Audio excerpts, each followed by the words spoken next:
안녕하세요. 사랑하는 성도님, 기쁨의 주님이 우리와 함께 하십니다. 우리와 함께 하시는 주님을 찬양합니다. 기도합시다. 우리의 소망이 되시는 주님, 우리의 생명이 되시는 주님, 우리의 기쁨이 되시는 주님 찬양합니다. 주님의 은혜를 감사드립니다. 오늘도 주님의 말씀에 귀를 기울이는 저희들의 심령은 주님의 그 사랑스러운 음성을 기다리며 기대하고 바라봅니다. 언제나 저희들의 삶을 기쁨과 진리와 생명의 길로 이끄시며 코로나 위기와 어려움 중에도 평안한 길로 이끄시고 또 저희들의 삶을 생명의 품으로 이끌어 주시는 그 크신 은혜 감사합니다. 이 시간 우리의 마음이 주님께 감사하고 또 주님을 기뻐하고 또 말씀으로 새 힘 얻는 복의 시간 되게 하여 주시옵소서. 예수님 이름으로 기도합니다. 아멘. 오늘 말씀은 레위기 7장 11절에서 27절까지입니다. 제가 읽겠습니다. 여호와께 드릴 화목제물의 규례는 이러하니라. 만일 그것을 감사함으로 드리려면 기름 섞은 무교병과 기름 바른 무교전병과 고운 가루에 기름 섞어 구운 과자를 그 감사제물과 함께 드리고 또 유교병을 화목제의 감사제물과 함께 그 예물로 드리되 그 전체의 예물 중에서 하나씩 여호와께 거제로 드리고 그것을 화목제의 피를 뿌린 제사장들에게로 돌릴지니라. 감사함으로 드리는 화목제의 고기는 드리는 그날에 먹을 것이요 조금이라도 이튿날 아침까지 두지 말 것이니라. 그러나 그의 예물의 제물이 서원이나 자원하는 것이면 그 제물을 드린 날에 먹을 것이요 그 남은 것은 이튿날에도 먹되 그 제물의 고기가 셋째 날까지 남았으면 불사를 찌니 만일 그 화목제물의 고기를 셋째 날에 조금이라도 먹으면 그 제사는 기쁘게 받아들여지지 않을 것이라. 드린 자에게도 예물답게 되지 못하고 도리어 가증한 것이 될 것이며 그것을 먹는 자는 그 죄를 짊어지리라. 그 고기가 부정한 물건에 접촉되었으면 먹지 말고 불사를 것이라. 그 고기는 깨끗한 자만 먹을 것이니 만일 몸이 부정한 자가 여호와께 속한 화목제물의 고기를 먹으면 그 사람은 자기 백성 중에서 끊어질 것이요 만일 누구든지 부정한 것 곧 사람의 부정이나 부정한 짐승이나 부정하고 가증한 무슨 물건을 만지고 여호와께 속한 화목제물의 고기를 먹으면 그 사람도 자기 백성 중에서 끊어지리라.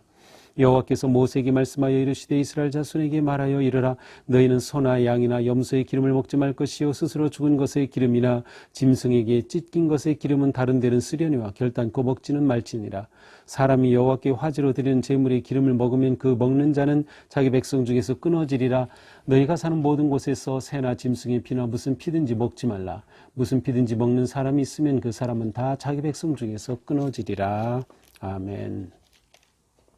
자, 이제 오늘은 이제 5가지 제사 중에서 두 번째로 반복되는 마지막 제사, 화목 제사에 관한 화목제물 규례에 관한 말씀입니다.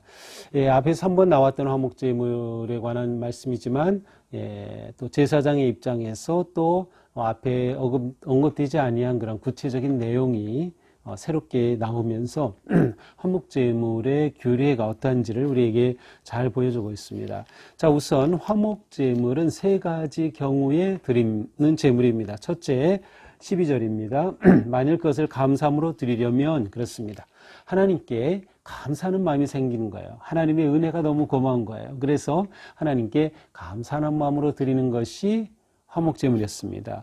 두 번째, 16절에 보니까 예물의 제물이 서원이나 그렇습니다. 하나님 앞에 드린 서원을 갚게 되었을 때. 또 세 번째, 자원하는 것.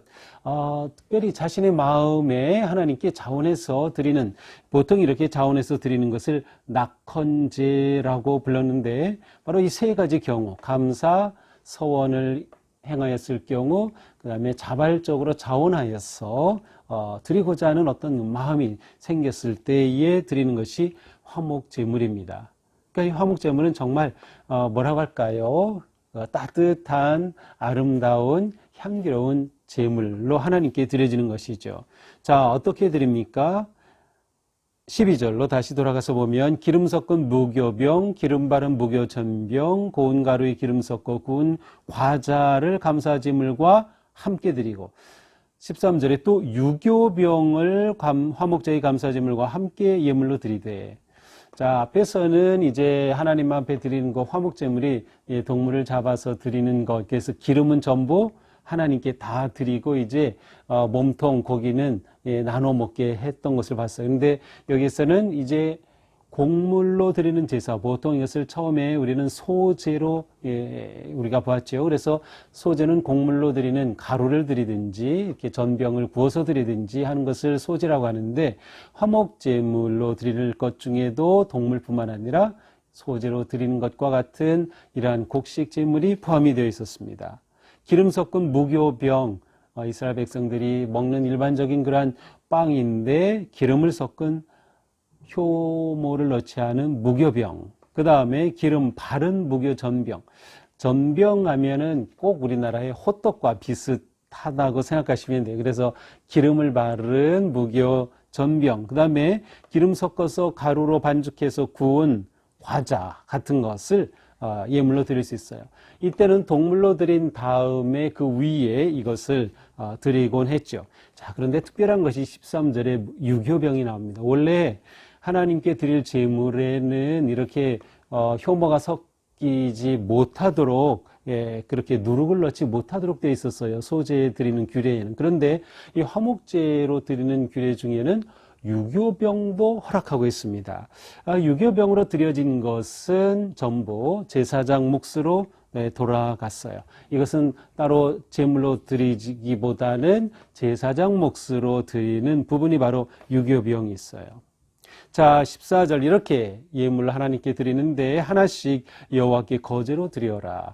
거제는 올려서 드리는 제사다. 그래서 이것이 어떤 행동을 표현하는 것인지 의미를 표현하는 것인지 둘 다 가능하다고 봅니다. 그래서 행동이라면 이렇게 예물을 하나님 앞에 이렇게 두 손으로 거제 들어서 이렇게 드린다라는 그러한 행동을 표현하는 것이고요. 아니면 의미상으로는 틀어서 드리니까 봉헌하여 드리는 제물이라는 의미로도 볼 수 있습니다.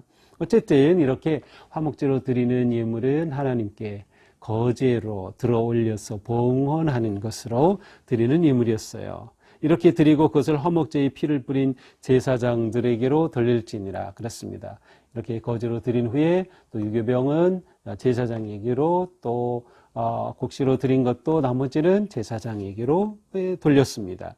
자, 이 화목제에는 짐승도 드렸죠. 그래서 15절에 보니까 이렇게 화목제물로 드린 후에 고기는 그날에 먹을 것이다. 자, 기름은 전부 하나님께 드렸어요. 그러나 고기는 이제 나눠서 먹을 수 있는 것이었습니다. 고기는 그날에 먹을 것이다. 이튿날까지 두지 말아라.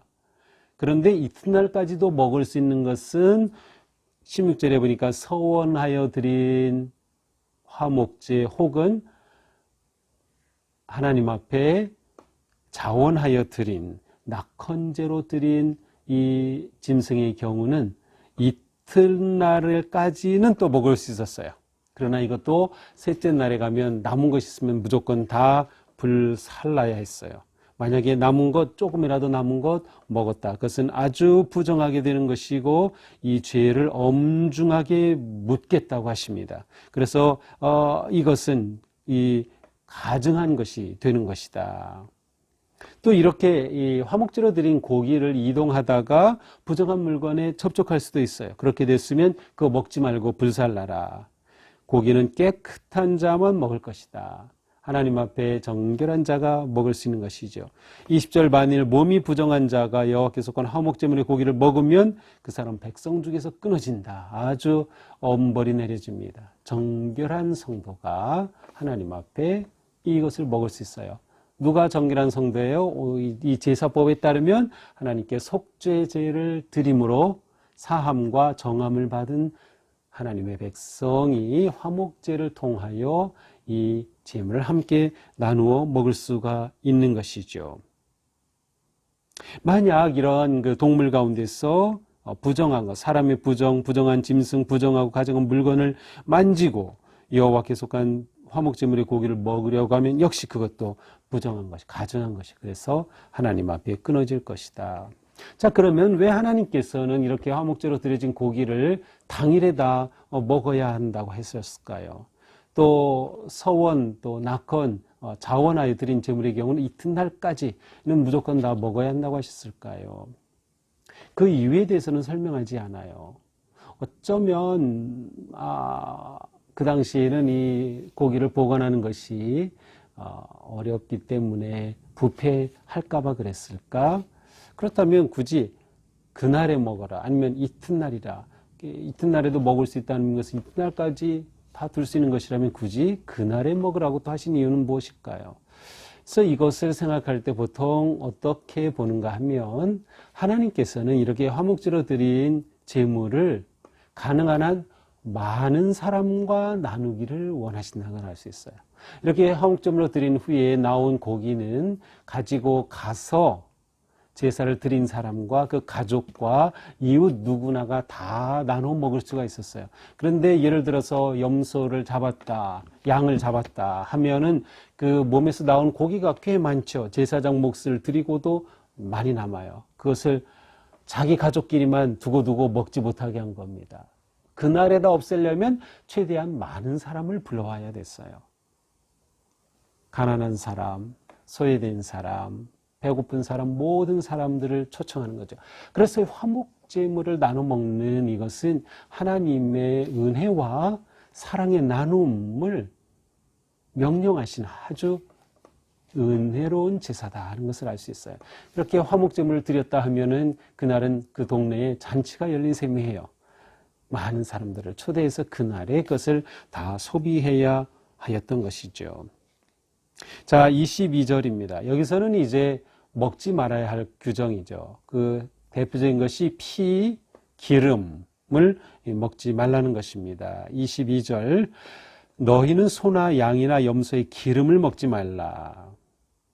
근데 여기서 기름을 먹지 말라는 것은 우리가 이제 그 소고기 같은 거 보면 아주 저는 이제 소고기의 기름을 별로 좋아하지 않는데 그 마블링이라고 하죠. 그 살 사이에 이렇게 들어가 있는 기름이 아주 정말 맛은 또 엄청 좋을 수 있어요. 그런데 이러한 기름을 말하는 건 아니고요. 이건 먹어도 괜찮아요. 이거 그냥 고기와 같이 끼어 있는 거는 괜찮은데 내장에 덮인, 그래서 이 규정이 쭉 나오죠.